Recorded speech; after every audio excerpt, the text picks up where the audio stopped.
হতবিহ্বল হয়ে রুমাইশা দেওয়ালে হাতড়াতে লাগলো, কিন্তু ওরা যে দরজাটা দিয়ে ভেতরে ঢুকেছিল সেটা ওদের ঢোকার পরপরই আবার আগের মতো করেই বন্ধ হয়ে গেছিল। সেই দরজাটা যে আসলে কোথায় সেটাও বোঝার উপায় নেই এখন আর। অসহায় দৃষ্টিতে সাফওয়ানের দিকে তাকিয়ে থেকে ও ভীত সন্ত্রস্ত হয়ে প্রাণপণে সেই দরজাটা খুঁজতে লাগলো সমস্ত দেওয়াল হাতড়ে, কিন্তু তাতে কোনো লাভ হলো না। সাফওয়ান অদ্ভুত কিন্তু ভয়ঙ্কর হাসি হেসে ধীরে ধীরে এগিয়ে আসতে থাকলো রুমাইশার দিকে। ওর ওই চোখ দুটোর দিকে তাকানো যাচ্ছে না, প্রচন্ড রকমের হিংস্রতায় পরিপূর্ণ হয়ে আছে সেগুলো। ভয়ঙ্কর ওই চেহারার দিকে তাকালেই রুমাইশার গলা শুকিয়ে আসছে।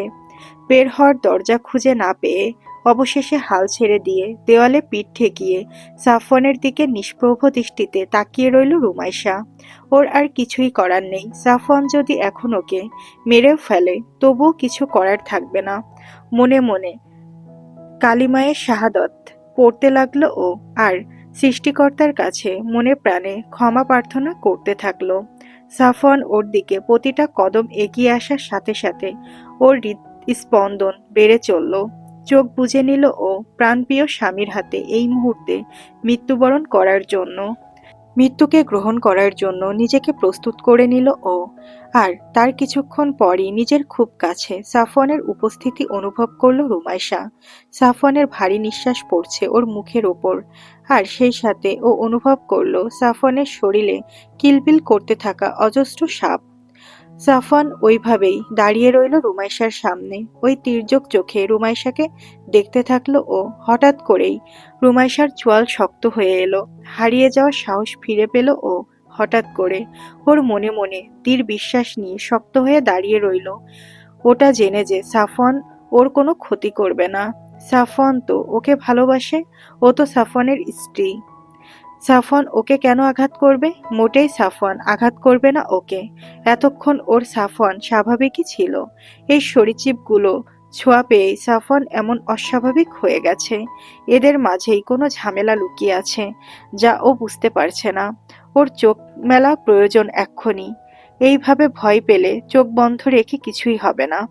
কিছুক্ষণ ভেবেচিন্তে নিজের মনের সাথে যুদ্ধ করে আকস্মিক চোখ মেলল রুমাইশা, আর চোখ মেলেই সাফওয়ানের শরীরে জড়ানো একটা কুচকুচে কালো সাপকে মুখ তুলে একেবারে ওর ঠোঁটের কাছে এগিয়ে থাকতে দেখল।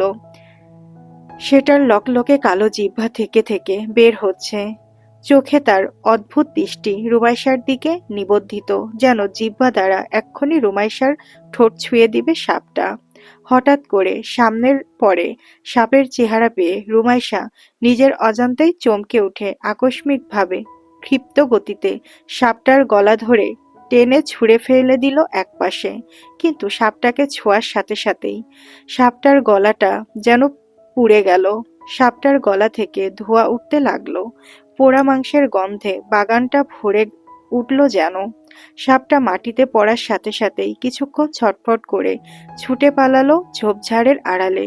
রুমাইশা অবাক দৃষ্টিতে একবার সেই সাপটার দিকে দেখল, তারপর দেখল নিজের হাতখানা। এদিকে সাপটা সাফওয়ানের দেহ থেকে হঠাৎ করে ছুটে যাওয়ায় সাফওয়ান যেন টালমাটাল হয়ে গেল, ঘুরে পড়ে যাওয়ার উপক্রম হলো ওর।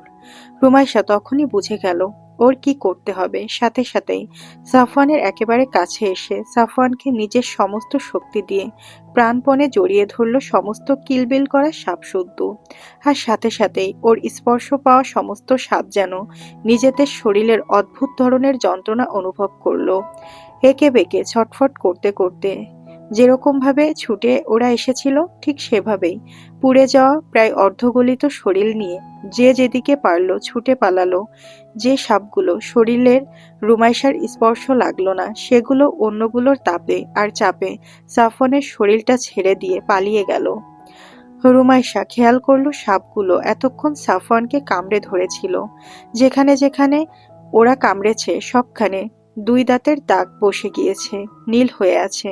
কিন্তু আশ্চর্যের বিষয় হচ্ছে সে দাগগুলো মুহূর্তেই আবার মিলিয়ে যাচ্ছে।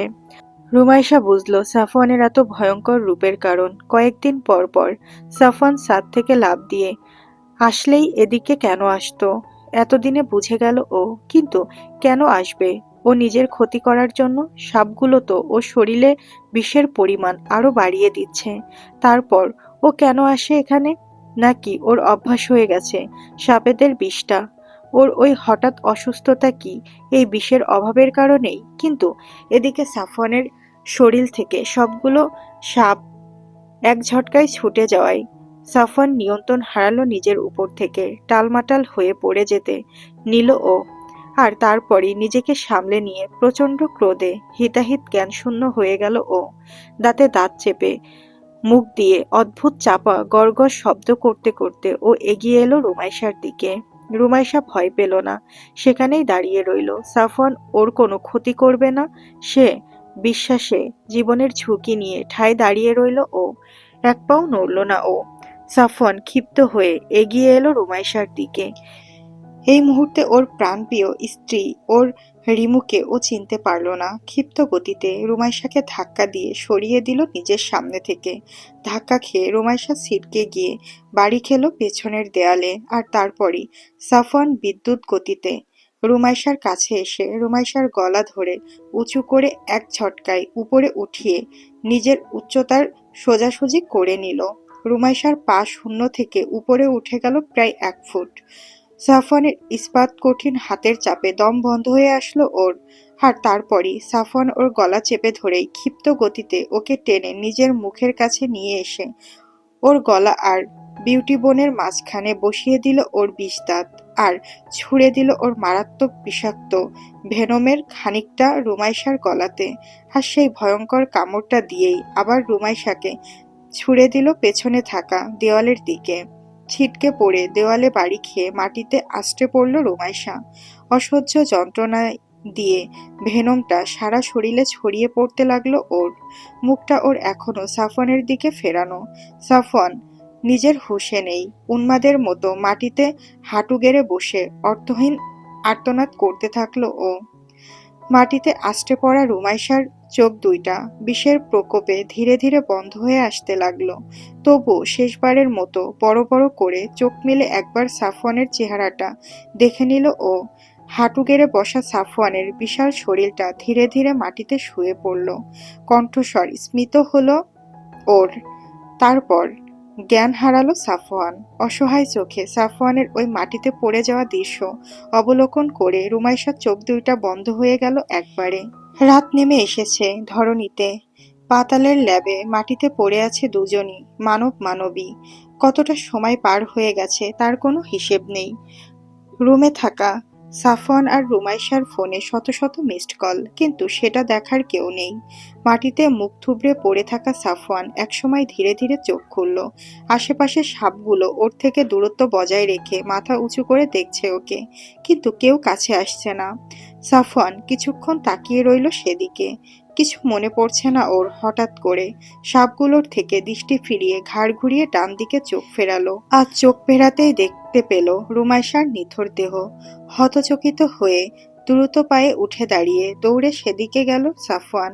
মাটিতে উপুড় হয়ে পড়ে আছে রুমাইশা। সাফওয়ান গিয়ে হাঁটু গেড়ে বসে রুমাইশাকে তড়িৎ গতিতে সোজা করে নিজের দিকে ফেরালো। আর ফিরিয়েই ঝটকা খেলো ও। রুমাইশার গলার ওপর ওরই ছোবলের দাগ। সে জায়গাটা নীল হয়ে আছে, রক্ত পড়ে শুকিয়ে উঠেছে। কামড়ের জায়গায় আশেপাশের শিরা উপশিরাগুলো নীলবর্ণ ধারণ করেছে। সমস্ত কিছু মনে পড়ে গেল ওর নিজের করা এত বড় ভুলের কারণে। সাফওয়ান যেন অর্থই সাগরে পড়ল। হতবিহ্বল হয়ে চেয়ে রইল ও রুমাইশার নিথর দেহের মুখপানে। বিড়বিড় করে বলতে লাগলো, রিমু, রিমু রে, আমি কি করলাম এটা? কি করলাম আমি? আমার রিমু, রিমু, চোখ খোল রে পাখি। রুমাইশার ঠান্ডা হয়ে যাওয়া দেহ স্পর্শ করে সাফওয়ানের চোখ ঝাপসা হয়ে এলো। ভ্রু দুইটা অসহায় হয়ে কুঁচকে এলো ওর। রুমাইশার মুখটা আলতো করে ধরে মুখের ওপর হাত বোলাতে বোলাতে রুমাইশাকে ডাকতে থাকলো ও। সোনা রে, আমার কলিজার টুকরা, চোখ খোল রে পাখি। আমি কি করলাম এটা? আমার জান, আমার রিমু, চোখ খোল রে ময়না আমার। আর এরপর ডুকরে কেঁদে উঠল রুমাইশার নিস্তেজ মুখের ওপর নিজের মুখখানা ধীরে ধীরে রেখে। চরম বেদনা মেশানো এক চিৎকার দিয়ে কান্নায় ভেঙে পড়ল সাফওয়ান। ওর চিৎকারে ঝোপঝাড়ের সমস্ত সরীসৃপগুলো সচকিত হয়ে গেল। সাফওয়ানের থেকে একটা নিরাপদ দূরত্বে সরে গেল ওরা সবাই। খানিকক্ষণ পর সাফওয়ান কান্না থামিয়ে রুমাইশাকে মাটিতে শোয়ালো। তারপর শেষ আশা নিয়ে নিজ দেহটা ঝুঁকিয়ে কান পাতল রুমাইশার বুকে, ওর প্রাণ স্পন্দন শোনার চেষ্টায়। আর মনে মনে সৃষ্টিকর্তার নিকট প্রার্থনা করতে থাকলো যেন তিনি ওকে নিরাশ না করেন। ওর প্রাণপ্রিয় স্ত্রী যেন ওকে ছেড়ে না চলে যায়, ওর কাছেই যেন থেকে যায়। খানিকক্ষণ বুকের ওপর কান পেতে থাকার পর হৃদস্পন্দনের ক্ষীণ শব্দ কানে এলো সাফওয়ানের। আর তৎক্ষণাৎ হতচকিত হয়ে রুমাইশার বুক থেকে মাথা সরিয়ে নিয়ে দ্রুত গতিতে ওকে দুই হাতে উঠিয়ে কোলের ভেতর নিয়ে সাদা দেওয়ালের ওপর নিজের ডান হাতটা মেলে ধরল সাফওয়ান। সাফওয়ানের হাতের স্পর্শে দরজাটা খুলে গেল সাথে সাথেই। এরপরেই রুমাইশাকে নিয়ে দৌড়ে ও ল্যাবের ভেতর গেল। দৌড়ে গিয়ে ল্যাবের এআই ভয়েসকে কমান্ড করলো স্ট্রেচার ওপেন করতে। সাথে সাথেই মেঝে ফাঁকা হয়ে একটি বিশালাকৃতির বক্স উঠে এলো। আর সেই বক্সটা ভেঙে ভেঙে পরিণত হলো একটি স্ট্রেচারে। সাফওয়ান রুমাইশাকে নিয়ে স্ট্রেচারের নরম ফোমের উপর শুইয়ে দিল। আর তারপর স্ট্রেচারের মাথার কাছে থাকা স্বচ্ছ কম্পিউটার স্ক্রিনে টাচ করে কয়েকটা ফাংশন চালু করে দিল। তখনই স্ট্রেচারের চারপাশ থেকে 20টার মতো রোবোটিক যন্ত্রাংশ বেরিয়ে আসলো।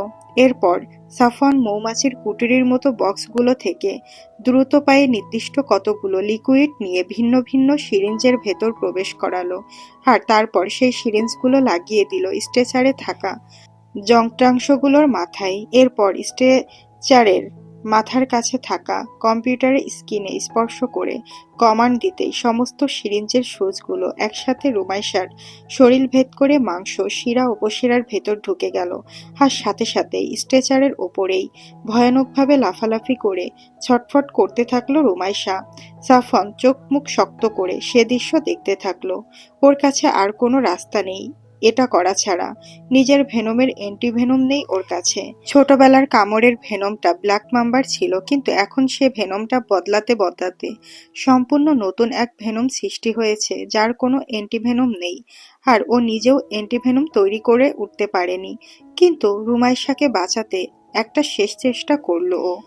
রুমির শরীরে দেওয়া ফ্লুইডগুলো সাফওয়ানের শরীরেরই বিভিন্ন রকম ফ্লুইডের সংরক্ষণ। এতকাল যাবৎ নিজেকে সুস্থ করতে আর নিজের ভেনমের অ্যান্টিভেনম তৈরি করতে যতবার পদক্ষেপ নিয়েছে ও ততবারই কিছু ফ্লুইড ক্রিয়েট করে ফেলেছিল ও, যার একটাও ওর উদ্দেশ্য সফল করতে পারেনি। কিন্তু সেগুলো সযত্নে রেখে দিয়েছিল সাফওয়ান এতদিন। আর আজ সেগুলোর ব্যবহার করছে। ও জানে না এতে রুমাইশা বাঁচবে কিনা। ওর কোনো ধারণা নেই এই বিষয়ে। এটাই রুমাইশাকে বাঁচানোর প্রথম আর শেষ উপায়। যে পরিমাণ ভেনমের উপস্থিতি রুমাইশার শরীরে ও দেখেছে, তাতে রুমাইশা যে এখনো বেঁচে আছে এটাই অত্যন্ত আশ্চর্যজনক একটি বিষয়। সাফওয়ান স্ট্রেচার থেকে কিছুটা দূরে দাঁড়িয়ে রুমাইশার এই ছটফটানি দেখতে থাকলো। চোয়ালদ্বয় শক্ত ওর, হাত দুইটা মুষ্টিবদ্ধ, চোখের কোণায় বাষ্প। কিছুক্ষণ পর সাফওয়ান রুমাইশাকে ওইভাবেই রেখেই চলে আসলো বেডরুমে। কাভার থেকে একটা ট্রাউজার বের করে পরল। তারপর আবার ল্যাবে এসে একটা কম্পার্টমেন্ট থেকে কয়েকটা বিশালাকার সাদা রঙা তরল ভর্তি চারকোনা ব্যারেল বের করলো। আর তারপর স্ট্রেচারের ছটফটরত রুমাইশার দিকে একবার তাকিয়ে ব্যারেলগুলো দুই হাতে উঁচু করে নিয়ে চলল রেপটাইলদের আবাসস্থলের দিকে। চোখ মুখ ভয়ানক রকমের শক্ত হয়ে আছে সাফওয়ানের। নিজেকে ওর এই মুহূর্তে শেষ করে দিতে ইচ্ছে করছে, কিন্তু সেটা সম্ভব না। ল্যাব থেকে বেরিয়ে ঝোপঝাড়পূর্ণ রেপটাইলদের আবাসস্থলে পা রাখল ও। চারপাশটা একবার শেষবারের মতো মন ভরে দেখে নিল। মোস্তফা আহমেদের তৈরি করা এই অদ্ভুত সুন্দর রেপটাইলদের অভয়ারণ্য বাগানটাকে ও দেখে নিল শেষবারের মতো। কত রকমের দুষ্প্রাপ্য গাছপালা দিয়ে ভরে আছে এই সমস্ত এলাকাটা, তার হিসাব নেই। কত শত ধরনের সরীসৃপ এইখানে বসবাস করছে, বংশবিস্তার করেছে এত বছর ধরে, তারও কোনো হিসাব নেই। সাফওয়ান বড় করে একটা শ্বাস টানল। আর তারপর হাতে করে আনা ব্যারেলগুলো থেকে দাহ তরলগুলো ঢালতে লাগলো সমস্ত বাগান জুড়ে। এই নেশা ও আর নিজের কাছে রাখবে না, তাতে ওর যা হয় হবে। আজ ওর রুমাইশা ল্যাবের ভেতর মৃত্যুর পথযাত্রী হয়ে শুয়ে আছে স্ট্রেচারে, শুধুমাত্র ওর এই ভয়ঙ্কর নেশার জন্য। প্রতিবার এই সাপগুলোর ছোঁয়ায় ট্রিগার্ড হয় ও, আর ওর সমস্ত হিংস্রতা আগের মতো করেই ফিরে আসে ওর কাছে। সিঙ্গাপুরেও এই একই কাজ হতো ওর সাথে। ওর সংগ্রহের সমস্ত সাপগুলোকে নিজের শরীরের সাথে মিশিয়ে নিয়ে শুয়ে থাকতো ও সমস্ত রাত জুড়ে। আর প্রতিবারই ওর হিংস্রতার পরিমাণ বেড়ে যেত চক্রবৃদ্ধি হারে। সাপগুলোর এই বিষাক্ত ছোবল ওর কাছে ছিল মাদকের মতো, যা না পেলে ওর মাথা কাজ করতো না। এই অভ্যাস ওর হয়েছিল সেই প্রথম থেকেই। আর না, আর এটাকে প্রশ্রয় দিবে না ও। আজ ও ধ্বংস করে দেবে সব, আর কিছুই রাখবে না। ওর কারণেই ওর রিমু দুইবার মৃত্যুর মুখে পতিত হলো। আর এখন সে বাঁচবে কিনা তার কোনো নিশ্চয়তা নেই।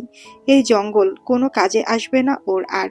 এসবের কোনো মূল্য নেই এখন আর ওর কাছে। সব শেষ হয়ে যাক, সব পুড়ে খাক হয়ে যাক। সমস্ত বাগান জুড়ে কেরোসিন আর পেট্রোল ঢেলে সাফওয়ান ফিরে এলো আবার দরজার নিকট। আর তারপরই চোখ মুখ শক্ত করে ট্রাউজারের পকেট থেকে একটা লাইটার বের করে জ্বালিয়ে ছুঁড়ে দিল বাগানটার ভেতর। আর সাথে সাথেই দপ করে জ্বলে উঠে বাগানময় ছড়িয়ে পড়ল সেই আগুনের লেলিহান শিখা। সাফওয়ানের ইচ্ছা করল এই আগুনের ভেতর ঝাঁপিয়ে পড়তে। এই জীবন আর ভালো লাগছে না ওর। মুক্তি চায় ও এই জীবন থেকে। জ্বলতে থাকা গাছপালার দিকে তাকিয়ে একটা দীর্ঘশ্বাস ফেলে ও ল্যাবের ভেতর গিয়ে দরজা আটকে দিয়ে রুমাইশার পাশে বসলো। রুমাইশার ছটফটানি এখন একেবারেই নেই। স্থির হয়ে গেছে রুমাইশা একেবারে। কম্পিউটার স্ক্রিনে রুমাইশার হার্টবিট দেখল সাফওয়ান। ক্ষীণ গতিতে চলছে সেটা। যে কোনো সময় হয়তো রুমাইশার জীবন প্রদীপ নিভে যাবে একেবারেই। চোখের সামনে মুমূর্ষ রুমাইশাকে এইভাবে পড়ে থাকতে দেখে সাফওয়ানের নিজেকে এই মুহূর্তে প্রচন্ড রকমের অসহায় লাগলো। দেওয়ালের ওপাশে এখনো আগুন জ্বলছে ও স্ক্রিনে রুমাইশার হৃদস্পন্দনের দিকে তাকিয়ে রইল। শুধু একটা বার ওই উঁচু নিচু হয়ে বয়ে চলা দাগটা যদি সোজা হয়ে যায়, সাথে সাথেই ও ওই আগুনের ভেতর নিজেকে সঁপে দেবে। ওর রিমোট যদি কিছু হয়ে যায়, তবে ওর আর বেঁচে থাকার কোনো কারণ থাকবে না এই পৃথিবীতে। খানিকক্ষণ পর সাফওয়ানের বুকটা কাঁপিয়ে দিয়ে হঠাৎ করেই কম্পিউটার স্ক্রিনে বয়ে চলা উঁচু নিচু দাগটা সোজা হয়ে একটানা বিপ শব্দ করে এগিয়ে যেতে লাগলো।